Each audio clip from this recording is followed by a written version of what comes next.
Exhibition കഴിഞ്ഞോ മുത്തൂട്ടാ? അമ്മ exhibition super ആയിരുന്നു. അവിടെ ഒരു മെന്റലിസ്റ്റ് ഉണ്ടായിരുന്നു, അപ്പനെ ഹിപ്നറ്റൈസ് ചെയ്തു. ആഹാ, എന്നിട്ട് കുറെ ആൾക്കാരെ ഹിപ്നറ്റൈസ് ചെയ്തു, ചില ആൾക്കാർ കരയുകയും ചെയ്തു. ഇനി ഈ സംഭവം വളരെ സിമ്പിളാ. നമ്മളെ ഹിപ്നോട്ടൈസ് ചെയ്യും. അപ്പോൾ അയാൾ പറയും നമ്മൾ ഉറങ്ങി എഴുതേക്കുമ്പോൾ നമ്മളുടെ പാസ്റ്റിലുള്ള നമ്മൾ ആരെങ്കിലും ഈ കാണുന്നത് സൈഡിൽ നിൽക്കുന്ന ആൾ കാണുന്നത് നമ്മൾ പാസ്റ്റിൽ നമ്മൾ റിലേറ്റഡ് ആയിട്ടുള്ള ആരെങ്കിലും കാണുന്നതെന്നാണ് പറയുന്നത്. അങ്ങനെ പല ആൾക്കാരും ഭയങ്കര ഇമോഷണൽ ഫീലിങ്സ് ഒക്കെ ആയിരുന്നു. അപ്പൊ ചാച്ചനെ ഹിപ്നോട്ടൈസ് ചെയ്തപ്പോ ആരെയാ കാണാൻ പറ്റിയേ? അത് ഭയങ്കര ഫണ്ണിയാ. അപ്പയുടെ പഴയ ലവറിനെയാ കാണുന്നതെന്നാ പറഞ്ഞത്. ആ, എന്നിട്ട് അപ്പയ്ക്ക് ഇത് ആരാന്ന് മനസ്സിലായില്ല. അപ്പ ഇതാരാന്ന് ചോദിച്ചുകൊണ്ടിരുന്നു.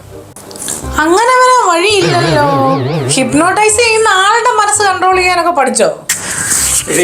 അതിപ്പോ സംഭവം മറ്റൊന്നുമല്ല. ഇയാൾ ഹിപ്നോട്ടൈസ് ചെയ്തപ്പോൾ എന്നോട് പറഞ്ഞു, നിങ്ങൾ ഉറങ്ങി എഴുന്നേൽക്കുമ്പോൾ നിങ്ങൾ കാണുന്നത് നിങ്ങളുടെ ലവറിനെ ആയിരിക്കും.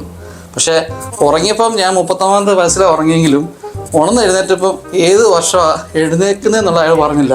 അപ്പം നമുക്കൊരു കൺഫ്യൂഷൻ ആയിപ്പോയി ഇതാരാണെന്നുള്ളത്.